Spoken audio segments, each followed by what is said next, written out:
আসসালামু আলাইকুম। প্রিয় দর্শক, অন্য মঞ্চের আলাপ চাইতে আপনাদের সকলকে আমন্ত্রণ জানাচ্ছি।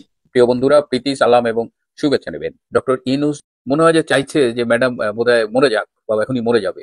এদিকে গতকাল মানে বাংলাদেশের ইতিহাসে এটা খুব রেয়ার ঘটনা যে একই দিনে ক্যাবিনেট মিটিং বা উপদেষ্টা পরিষদের সভা আবার একই ওই দিনেই একনেকের মিটিং। তো গতকাল দুটো মিটিংই হয়েছে, দুটো মিটিংয়েই ডক্টর ইউনূস বেশ দীর্ঘ বক্তব্য রেখেছেন এবং উপদেষ্টা পরিষদের মিটিংয়ে তিনি বলেছেন যে এখন আর অন্য কিছু ভাবনার সুযোগ নাই, এখন একটাই ভাবনা, ওনার সুস্থতা, ওনার সুস্থতা, ওনার সুস্থতা। ৩ বার বলেছেন। তার মানে ডক্টর ইউনূসকে এখন এই খালেদা জিয়ার এই অসুস্থতার মুহূর্তে বেশ নির্ভার মনে হচ্ছে এবং অন্য কিছু ভাববার সুযোগ নাই মানে কি? এই ডিসেম্বরে তো ফেব্রুয়ারি নির্বাচনের তফসিল ঘোষণা করার কথা। আমরা কি তাহলে অন্য কিছু ভাববার সুযোগ নাই বলে নির্বাচনী ভাবনা থেকে সরে যাব? এদিকে বিএনপির চাপের মুখে এবং অনেকটা বিএনপির সহানুভূতি অর্জনেরও একটা মানে এক ঢিলে দুই পাখি মারার মতো ব্যাপার। ডক্টর ইউনূস তার উপদেষ্টা পরিষদ হঠাৎ করে বেগম খালেদা জিয়াকে ভেরি ভেরি ইম্পর্টেন্ট পার্সনের স্ট্যাটাস দিয়ে তার জন্য এসএসএফ নিয়োগ করেছে। এই এসএসএফ কেন নিয়োগ করা হলো এটা নিয়েও অনেক আলোচনা সমালোচনা চলছে। ভিডিও ক্লিপে দেখলাম যে এবার কেয়ার হাসপাতালের সামনে ব্যারিকেড বসানো হচ্ছে, সম্ভবত ভিড় এড়ানোর জন্য, অথবা যদি কোনো কিছু ঘটে যায় তাহলে যাতে কর্মী নেতাদের একটা হ্রাস নিয়ন্ত্রণ করা যায়, এটাও হতে পারে। দুটো ইন্টারেস্টিং খবর দিই। একটা হলো যে যারা মনে করছেন বেগম খালেদা জিয়া বোধহয় মারা গেছেন, তাকে রাখা হয়েছে, অনেকে এটা নিয়ে কথা বলছেন এবং আমাকে অনেকে জিজ্ঞেস করছেন, তাদের অবগতির জন্য জানাচ্ছি যে গতকাল রাত থেকে বেগম খালেদা জিয়ার অবস্থার সামান্য উন্নতি হয়েছে। তিনি যে অক্সিজেন নিচ্ছিলেন 50%, সেটা কমে 35%-এ নেমেছে। যে ওষুধটা দিয়ে তার হার্টের ফাংশন কন্ট্রোল করা হচ্ছিল, সে ওষুধের মাত্রা অনেক কমানো হয়েছে। এখন মূল চ্যালেঞ্জটা হয়েছে যে তার যে ইনফেকশনটা হয়েছে, যে ইনফেকশনের সাইড ইফেক্টস এর কারণে আরো সমস্যা হচ্ছে, সেই ইনফেকশনটা জন্য তো ট্রিটমেন্ট চলছে, অ্যান্টিবায়োটিক দেওয়া হচ্ছে। এখন অ্যান্টিবায়োটিকটা আসলে কাজ করবে কিনা, যদি অ্যান্টিবায়োটিক কাজ করে তাহলে হয়তো তিনি সুস্থ হয়ে উঠতে পারেন, যদিও এখন কোনো কিছুই বলা যাচ্ছে না, বাট এটা একটা বিষয়। আরেকটা বিষয় হলো, আপনারা খেয়াল করেছেন যে ভারতের প্রধানমন্ত্রী এবং তিনি খালেদা জিয়ার দ্রুত আরোগ্য কামনা করেছেন এবং তিনি আরো বলেছেন যে প্রয়োজন হলে ভারত তার সাধ্যমতো যে কোনো সহায়তা করতে রাজি। এই টুইটটা দেখে বিএনপি শিবিরে একেবারে আনন্দের বন্যা বয়ে গেছে। এটা আমার কাছে খুবই ইন্টারেস্টিং মনে হচ্ছে। যে দলটা উঠতে, বসতে, শুইতে, ঘুমাইতে, দাঁড়াইতে ভারতকে গালাগালি করে, যাদের রাজনীতিই হলো ভারত বিরোধিতা, সেই দল ভারতের প্রধানমন্ত্রীর এক্স হ্যান্ডেলের একটা টুইট দেখা মানে সারা দেশে আনন্দের বন্যা বয়ে গেছে। এবং সাতক্ষীরায় গতকাল মিছিল হয়েছে, তোমার ভাই আমার ভাই, মোদি ভাই মোদি ভাই। মানে এই কি ধরনের বন্ডামি? বাংলাদেশে আপনি যদি স্মুথলি সরকার চালাতে চান তাহলে আপনার সবচেয়ে বড় প্রতিবেশী ভারত, তার সাথে একটা সুসম্পর্ক রাখা জরুরি। কিন্তু আপনি একদিকে গোপনে তার অনুগ্রহ চাইবেন, তার সামান্য অনুগ্রহ পাবার জন্য দিল্লি ছুটে যাবেন, তার পায়ের কাছে বসে থাকবেন, আবার তার বিরোধিতা করে আপনি রাজনীতিটা করবেন। এই ভণ্ডামিটা কিন্তু মানে জামাতেরও আছে, বিএনপিরও আছে। জামাত একদিকে এই ভারত আক্রমণ করবে, ফাটায় ফেলবে, আবার ভারতের একটু সামান্য অনুগ্রহ পাওয়ার জন্য এমন কিছু নাই যা তারা করতে রাজি না। তাহলে এই এই হলো আমাদের দেশের ভারত বিরোধী রাজনৈতিক দলের অবস্থান। তোমার ভাই আমার ভাই। অবৈধ ইউনূস সরকারের একের পর এক অবৈধ অর্ডিন্যান্সে যেভাবে রাষ্ট্রপতি চুপ্পু বিনা প্রশ্নে তার সই দিচ্ছেন, তাতে একটা প্রশ্ন স্বাভাবিকভাবে উঠছে যে রাষ্ট্রপতি চুপ্পু আসলে কার লোক? তিনিও কি ভেতরে ভেতরে সেনাপ্রধান ওয়াকার উজ্জামানের মতো ছদ্মবেশী জামাতি, নাকি বন্দি সম্রাট শাহজাহানের মতো নখদন্তহীন লাচার একজন মানুষ? সম্রাট শাহজাহানকে বাধ্য হয়ে নিহত প্রিয়পুত্র দারা শিকর কাটা মুন্ডু দেখতে হয়েছিল। আর রাষ্ট্রপতি শাহাবুদ্দিন চুপ্পু জানতেন অপরাধ ট্রাইব্যুনাল প্রধানমন্ত্রী শেখ হাসিনাকে মৃত্যুদণ্ড দেবেই, তবু তিনি সেই অর্ডিন্যান্সে সই করেছিলেন। আমার কিছু দর্শক বলেছিলেন সই না করে তার উপায় ছিল না, স্বেচ্ছায় নয়, তিনি বাধ্য হয়েছিলেন অর্ডিন্যান্সে সই করতে, না করলে তার প্রাণ সংশয় হতে পারত। এই যুক্তি আমার কাছে খুব একটা গ্রহণযোগ্য মনে হয়নি, ছেদও মনে হয়েছিল।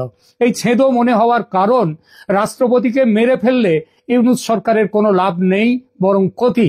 দেখুন, যারা ওই অপহরণ করে না, অপহরণ করে যাকে জিম্মি করে রাখে, রেখে টাকার ডিমান্ড করে, মুক্তিপণ চায়, তাকে কাজ শেষ হওয়ার আগে কখনো মেরে ফেলে না, মারে কাজ শেষ হওয়ার শেষে।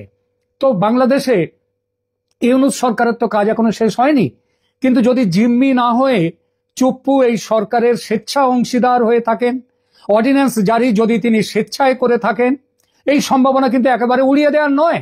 বিশেষ করে রাষ্ট্রপতির সঙ্গে প্রধানমন্ত্রী শেখ হাসিনার সম্পর্কে শেষ দিকে তিক্ততা এসে গিয়েছিল বলে নির্ভরযোগ্য সূত্রে থেকে খবর আমি পেয়েছি। কলকাতায় থাকা আওয়ামী লীগের নেতাদের সঙ্গে ব্যক্তিগতভাবে বিষয়টি নিয়ে কথা বলেছি। রাষ্ট্রপতি চুপ্পু ছদ্ম জামাতি, এটা অবশ্য কেউ তাদের মধ্যে বিশ্বাস করেন না। তাহলে এই যে রাষ্ট্রপতি কেন জারি করতে সম্মত হচ্ছেন? যদি তিনি বলতেন সই করব না, তাহলে কে কি করতে পারতো? তাকে মেরে ফেলতো? সেটা কেন সম্ভব নয় আগেই বলেছি, কারণ এখন মেরে ফেলে তাদের কোনো লাভ নেই। শারীরিক অত্যাচার করতে পারতো সামান্য, কিন্তু মেরে ফেলতো না। অপমান করতে পারতো, সেটা তো করছেই। সত্যি পরিস্থিতি কি সেটা কেউ নিশ্চিত জানে না। আর এখানেই নতুন এক সম্ভাবনার কথা উঠেছে। এই নতুন সম্ভাবনা এসেছে ভারতের প্রশাসনের সর্বোচ্চ স্তরেও। এতদিন বিষয়টি নিয়ে কেউ সেভাবে ভাবেননি। ভাবনাটা এসেছে অতি সম্প্রতি শেখ হাসিনার ফাঁসির আদেশের পর। এই সন্দেহের জন্ম হয়েছে যে রাষ্ট্রপতি শাহাবুদ্দিন চুপ্পু কি আদৌ বেশ কিছু অর্ডিন্যান্স, বিশেষ করে আন্তর্জাতিক অপরাধ ট্রাইব্যুনালের সংশোধনী অর্ডিন্যান্সে তিনি নিজে সই দিয়েছেন, নাকি তার সই জাল করে কিংবা তার সই ছাড়াই তার নামে জালিয়াতি করে এই অর্ডিন্যান্স গেজেটে প্রকাশিত হয়েছে। দেখুন, বাংলাদেশ সংবিধানের 93 অনুচ্ছেদ অনুযায়ী জাতীয় সংসদের অধিবেশন না থাকলে এবং জরুরি পরিস্থিতিতে রাষ্ট্রপতি অর্ডিন্যান্স জারি করতে পারেন, কিন্তু সেটা অধিবেশন না থাকলে, যখন সংসদই নেই, তখন রাষ্ট্রপতি কোনো অর্ডিন্যান্স জারি করার কোনো ক্ষমতা নেই। তবে অর্ডিন্যান্সে যখনই করুন না কেন, অর্ডিন্যান্সের নিয়ম হচ্ছে অর্ডিন্যান্সে রাষ্ট্রপতির স্বাক্ষর বা সরকারি সিল সেখানে থাকতেই হবে, এবং এটি মূলত কার্যনির্বাহী ক্ষমতার মানে প্রধানমন্ত্রীর বা প্রধান উপদেষ্টার ক্ষমতার অংশ হলেও এটির বৈধতা নির্ভর করে রাষ্ট্রপতির অনুমোদনের উপর। তাহলে এই জালিয়াতির প্রসঙ্গটা কিভাবে এলো? বিভিন্ন সূত্র থেকে রিপোর্ট এসেছে ভারত সরকারের কাছে যে বেশ কিছু অর্ডিন্যান্সে রাষ্ট্রপতির স্বাক্ষর ছিল না, বা সেগুলোর স্বাক্ষর জালিয়াতি করে সন্দেহ হওয়ার আরো যুক্তিগ্রাহ্য কারণ রয়েছে। প্রথমত, দেশে আগেই যেটা বলেছি, যখন সংসদ ভেঙে দেওয়া হয়েছে, সংসদ বলে কিছু নেই, এই পরিস্থিতিতে রাষ্ট্রপতি কোনো অর্ডিন্যান্স জারি করতে পারেন না, কারণ জারি হওয়া অর্ডিন্যান্স সংসদে পাশ করাতে হয়, যেটা এখন সম্ভব নয়। দ্বিতীয়ত, 71-এর যুদ্ধ অপরাধীদের বিচারের জন্য গঠিত ট্রাইব্যুনালকে যেভাবে সংশোধন করা হয়েছে সেটা আন্তর্জাতিক ট্রাইব্যুনাল কানুনের বিরোধী। তৃতীয়ত, ইউনূস সরকারের ট্র্যাক রেকর্ড, জালিয়াতির ট্র্যাক রেকর্ড। আপনাদের হয়তো মনে আছে, সেই 5 আগস্টে প্রধানমন্ত্রী হাসিনা তার পদ ত্যাগ করে দেশ ছেড়ে চলে গেছেন বলা হলো, এবং সেটা বলার পরে জানা গেল সেই হিসেবে সুপ্রিম কোর্টের কনস্টিটিউশন বেঞ্চের পরামর্শের ভিত্তিতে নতুন সরকার শপথ নিল। পরে জানা গেল প্রধানমন্ত্রী শেখ হাসিনা পদত্যাগ করেননি, এবং তিনি দেশ ছেড়ে চলে গেছেন কিন্তু পদত্যাগ করেননি। আরো জানা গেল সুপ্রিম কোর্টের পরামর্শ, সেটা সুপ্রিম কোর্টের কনস্টিটিউশনাল বেঞ্চের কোনো বৈঠকই বসেনি। অর্থাৎ পরামর্শ বলে যেটাকে সুপ্রিম কোর্ট থেকে নিয়ে আসা হয়েছে সেটা আর এক জালিয়াতি। অর্থাৎ এই সরকারের তৈরি হয়েছে, ক্ষমতায় বসেছে জালিয়াতি করে। আর এই কারণেই প্রশ্ন উঠেছে, বাংলাদেশে অন্তর্বর্তী সরকারের জারি করা বিভিন্ন অর্ডিন্যান্সে রাষ্ট্রপতি সই করেননি বা তার সই জাল করা হয়েছে কি? এই সরকারের পিছনের শক্তি মানে জামাতি শক্তি, ওই আল কায়দা শক্তি, IS এর শক্তি, এরা যেভাবে শেখ হাসিনা পদত্যাগ না করলেও তার পদত্যাগের মিথ্যা খবর প্রচার করে এবং সুপ্রিম কোর্টের জাল পরামর্শ যেভাবে জোগাড় করে সরকার শপথ নিয়েছিল, সেই একই পদ্ধতিতে জালিয়াতির মাধ্যমে ট্রাইব্যুনালের সংশোধনী অর্ডিন্যান্স জারি হয়ে থাকলে খুব কি অবাক হওয়ার মতো কথা? আদৌ অবাক হওয়ার মতো কথা নয়।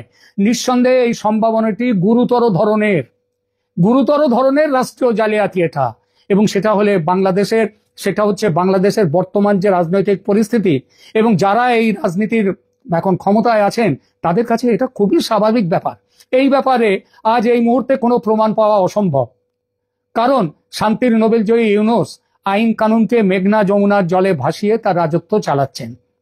প্রমাণ লোপাট, তবে ভবিষ্যতে এর প্রমাণ পাওয়া যাবেই, যদি না বড় প্রমাণটিকে অর্থাৎ রাষ্ট্রপতি শাহাবুদ্দিন চুপ্পুকে এই সরকার বিদায় নেয়ার আগে চিরকালের মতো চুপ যদি না করিয়ে দেয়, তাহলে প্রমাণ এক সময় আসতে বাধ্য।